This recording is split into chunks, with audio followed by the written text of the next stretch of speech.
Halo, berjumpa lagi dengan saya, Tovan Adinata. Kawan-kawanku semuanya, dalam hubungan manusia dengan alam dan lingkungan hidup, seringkali dilihat sebagai hubungan yang lebih dari sekadar interaksi fisik. Beberapa pendapat dari para ahli bahwa manusia tidak hanya memiliki rasa tanggung jawab untuk menjaga dan merawat alam itu sendiri, tetapi juga harus memperlakukan alam dengan cinta kasih dan penghormatan yang sejajar dengan penghormatan terhadap sesama manusia itu sendiri.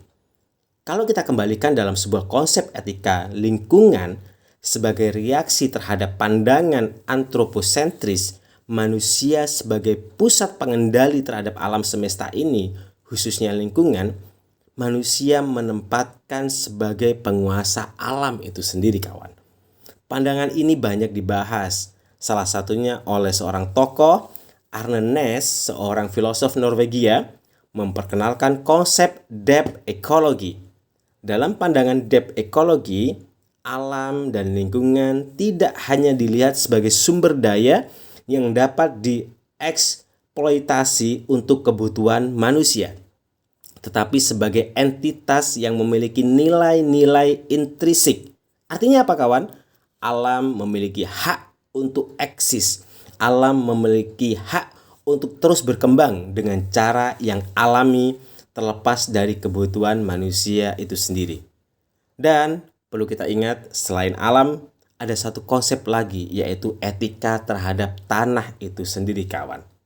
Itulah di dalam sebuah cinta kasih terhadap lingkungan, dalam memahami bahwa kita sebagai manusia ada juga cara memperlakukan alam seperti kita memperlakukan alam seperti manusia itu sendiri.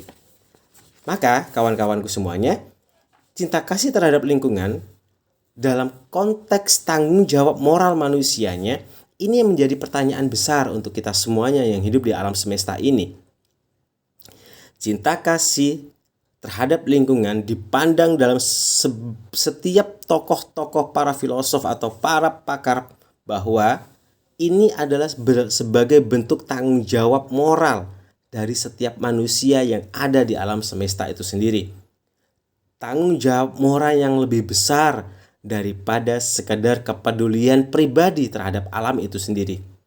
Ini berkaitan dengan kesadaran bahwa tindakan manusia dapat membawa dampak besar terhadap keberlanjutan ekosistem dan kehidupan bumi itu sendiri. Dan kawan-kawanku semuanya, kita bisa melihat bahwa hubungan manusia dan keterhubungan manusia dengan alam itu dapat meningkatkan kesejahteraan mental dan emosi. Dan ini banyak dibuktikan para filosof, para ilmuwan, para kedokteran yang menemukan keajaiban-keajaiban dalam sebuah interaksi sosial antara masyarakat dan alam itu sendiri yang bisa menciptakan kesejahteraan mental dan emosi. Oke, salah satunya adalah pendapat dari Wilson dengan konsep biopilianya. Sekali lagi dalam konsep biopilia. Menjelaskan bahwa manusia memiliki kecenderungan biologis untuk merasakan kedekatan dan cinta terhadap alam. Karena sejarah evolusi kita, kawan, yang berkembang dan terus berkembang, ini ada hubungannya yang dinamakan sebuah hubungan harmonis dengan lingkungan itu sendiri. Keterhubungan manusia dan alam dapat mengurangi stres, meningkatkan rasa damai, dan memperbaiki kesehatan mental. Ini yang kita kenal dalam teori Shinrin-yoku. Saya ulang lagi, teori dalam sebuah kesehatan mental yaitu Shinrin-yoku. Saya punya sahabat yang namanya Mas Bintang yang hidup di Bogor.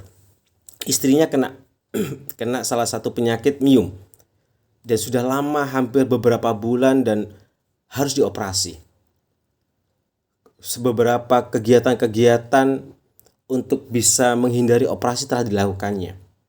Ada satu teknik yang saat itu yang dia lupakan dan hanya berharap mencoba untuk bisa melakukannya yang sekiranya tidak operasi. Dengan kepasrahan dia terhadap Tuhannya, dengan kepasrahan dia terhadap sebuah keyakinannya. Dia melakukan teknik Shinrin-yoku yang dilakukannya berjalan di hutan Bogor, hutan raya Bogor.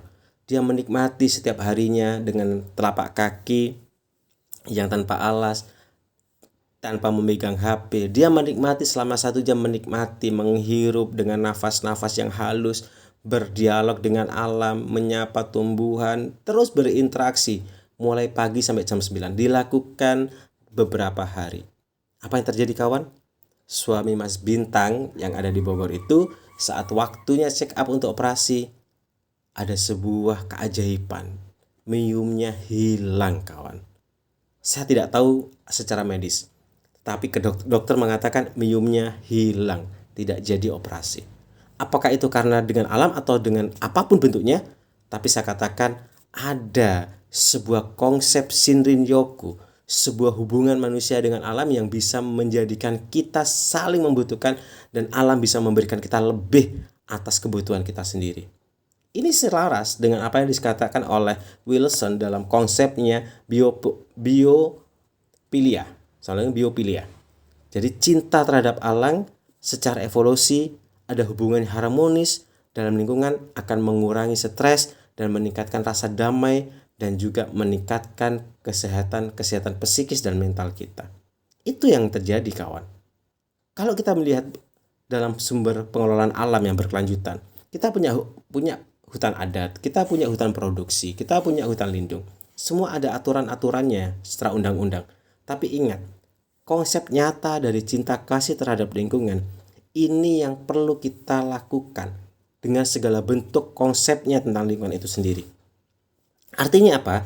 Kita membijaksanai dari setiap kampanye-kampanye dalam perlindungan alam, termasuk melindungi bumi yang kita merayakan dengan Hari Bumi dari kawan-kawanku semuanya.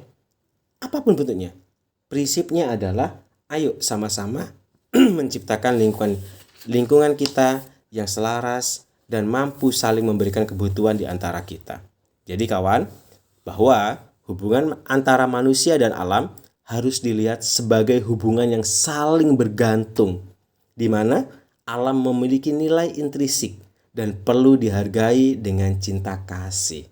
Tanggung jawab manusia, tanggung jawab moral kita terhadap alam bukan hanya soal menjaga keberlangsungan hidup ataupun ekosistem yang ada, tapi juga soal menghormati dan mencintai alam sebagai bagian dari kesejahteraan kita sendiri. Itulah kawan di dalam sebuah konsep cinta kasih kita terhadap lingkungan.